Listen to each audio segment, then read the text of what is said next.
こんにちは、和田よしみです。今日の姫ご飯は鴨南蛮そばを作っていきます。それでは作っていきましょう。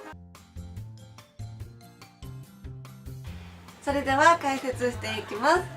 で、今回は鴨南蛮そばを作っていくんですけど、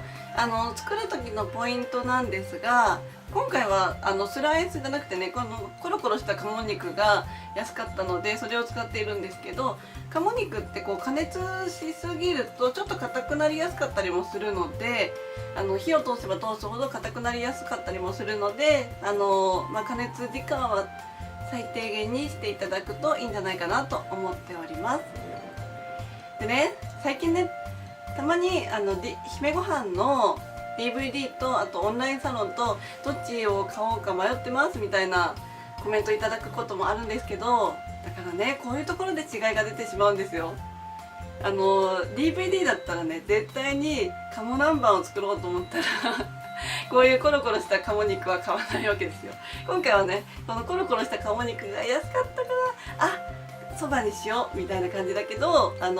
DVD はもう一つの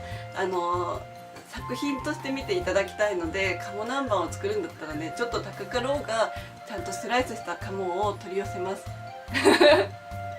っていうね、DVD に関してはもう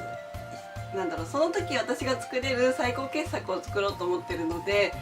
クオリティにはこだわって作ってるつもりなんですが、オンラインサロンの方はちょっと気軽な感じで入っていただけると嬉しいです。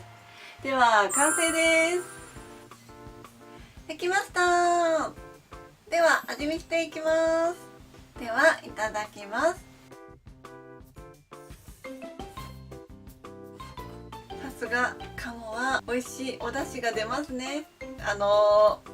自分で言うのもあれですけど、お見事な味付けでございますいや本当にね、やっぱ鴨が入るだけで全然違いますね。すごく美味しいのでぜひ作ってみてください。最後まで動画をご覧いただきましてありがとうございます。チャンネル登録よろしくお願いします。そして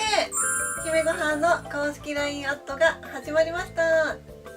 今だけご登録の方に DVD の限定レシピであるフラワーボックスちらし寿司弁当の作り方動画をプレゼントしております。詳しくはコメント欄にリンクを載せておきますので、ぜひぜひご登録いただけると嬉しいです。それではまたお会いしましょう。さようなら。